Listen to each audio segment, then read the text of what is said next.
Les allergies alimentaires de l'enfant, c'est un sujet très redouté par les parents, surtout en début de diversification alimentaire. Dalipo vous propose de mieux comprendre les différents types d'allergies alimentaires, comment on les diagnostique ou encore comment on vit avec.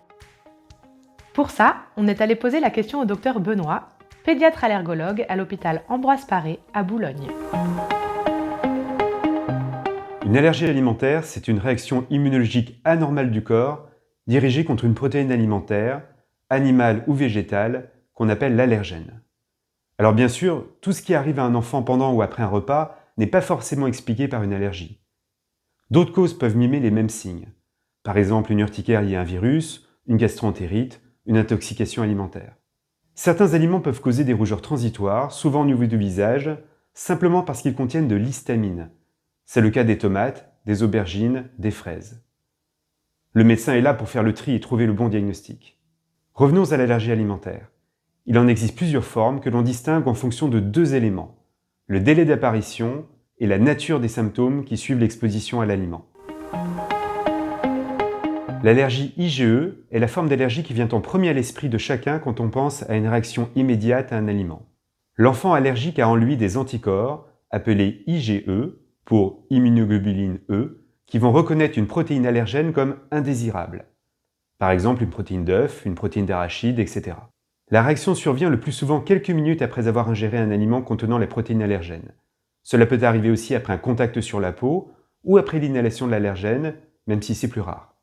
Le symptôme le plus fréquent est l'urticaire, des boutons en relief qui grattent. Ça débute souvent autour de la bouche, mais on peut en retrouver sur tout le corps. Parfois, les lèvres et les yeux vont gonfler. Il peut y avoir d'autres signes, une sensation de grattage dans la bouche ou sur la langue, des douleurs au ventre, des nausées. La réaction allergique est sévère dans les cas suivants.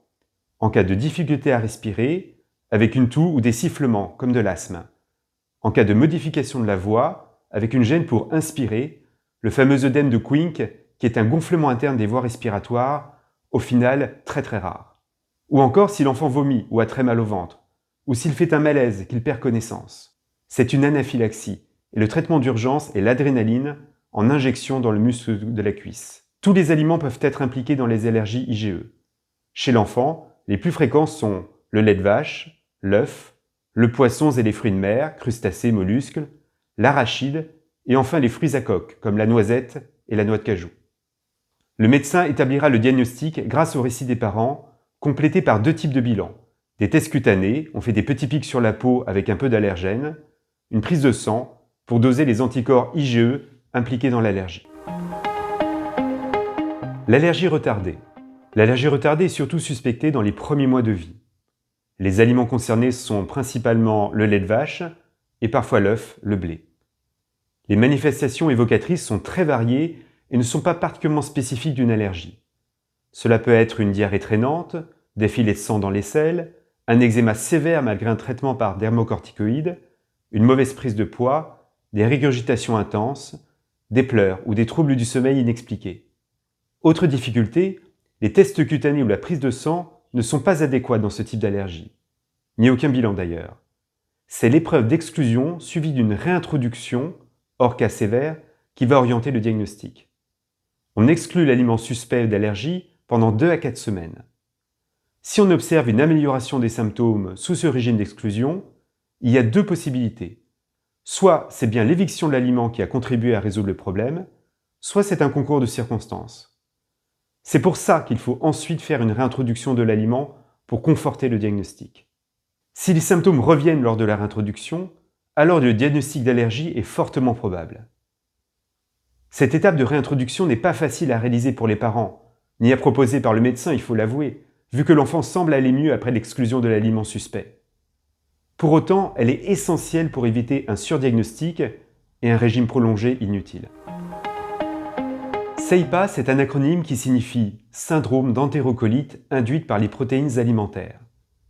On suspecte cette entité surtout au début de la diversification alimentaire.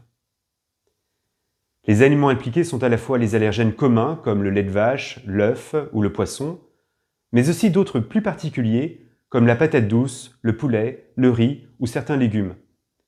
Les symptômes typiques du SEIPA sont des vomissements, 1 à 4 heures après le repas, avec parfois une pâleur, un état léthargique, suivi d'une diarrhée plus différée.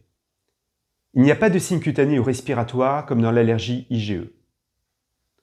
En gros, cela ressemble à une gastroentérite éclair, mais qui se reproduit à chaque fois que l'enfant mange le même aliment. C'est ça qui permet d'alerter. Le diagnostic se fait à partir de ces symptômes caractéristiques, associés à des résultats ici normaux pour les tests cutanés ou le dosage sanguin des IgE.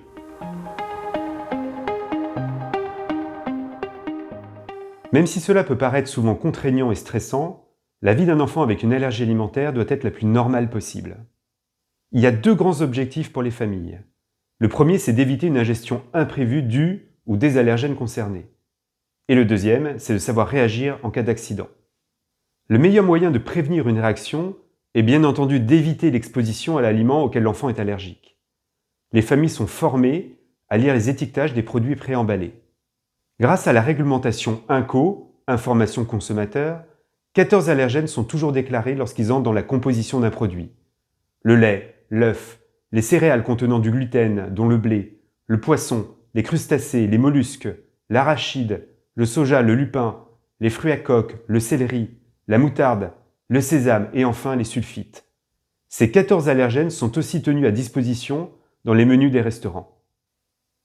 Par contre, il n'est pas nécessaire de tenir compte des mentions de précaution, au final très juridiques des industriels comme trace de, peut contenir, fabriqué dans un atelier qui utilise tel ou tel allergène.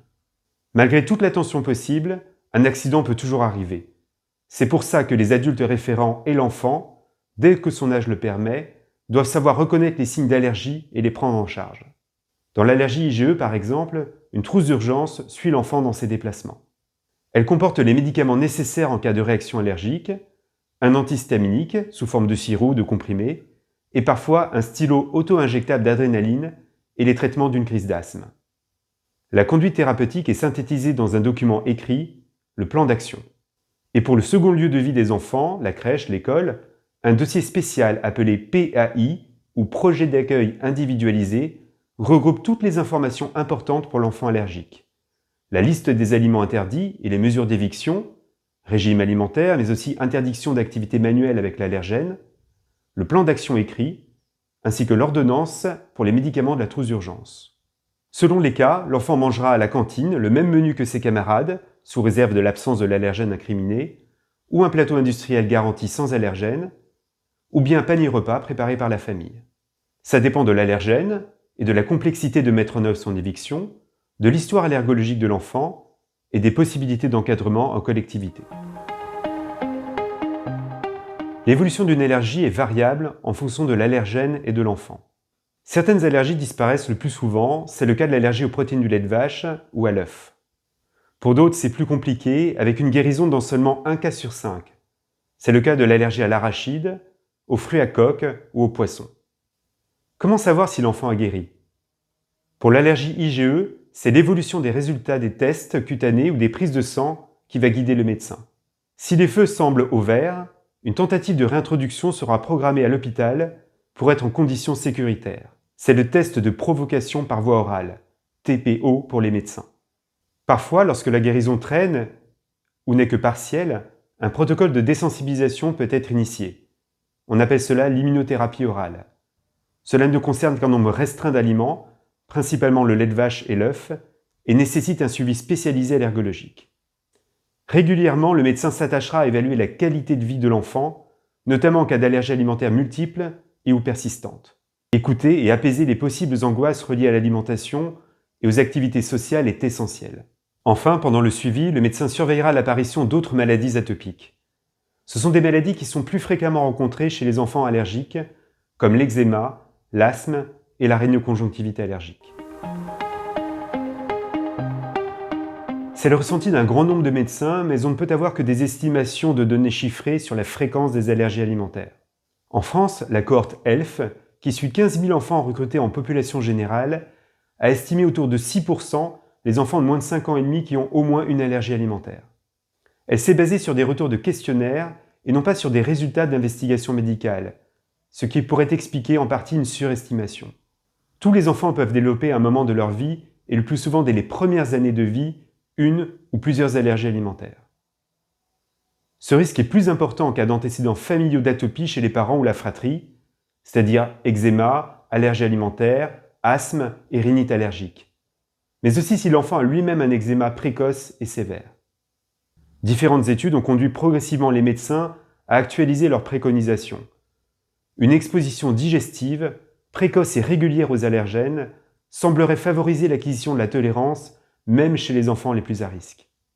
C'est-à-dire qu'en les introduisant par l'alimentation, le plus tôt possible à partir du début de la diversification alimentaire, et en les consommant ensuite de façon régulière une fois débutés, on diminue le risque de développer une allergie alimentaire. Au contraire, les expositions indirectes aux allergènes par la peau avant la consommation par voie orale seraient allergisantes, surtout quand la peau est lésée, comme en cas d'eczéma. Les allergologues pédiatres, dans un document publié en 2022, ont ainsi souligné 2 moyens complémentaires pour réduire le risque de développer une allergie alimentaire. Premier moyen d'abord, le traitement actif d'un éventuel eczéma et la prévention des expositions indirectes aux allergènes. On évite les cosmétiques à base de protéines alimentaires. On se lave les mains et la bouche avant de toucher son bébé si on a soi-même consommé des allergènes particulièrement à risque et non introduits chez l'enfant. Second moyen ensuite, une diversification alimentaire dès 4 à 6 mois qui inclut sans délai les aliments à fort potentiel allergisant, tout en prenant en compte les habitudes alimentaires familiales, car c'est ceux auxquels l'enfant sera exposé indirectement dans son foyer, et cela garantira la régularité de la consommation dans le temps. Ces préconisations de prévention sont valables pour n'importe quel enfant. Pour ceux qui ont un terrain atopique notable, une évaluation allergologique sera utile à prévoir pour accompagner au mieux l'introduction des allergènes les plus à risque, qui se fera parfois sous supervision médicale.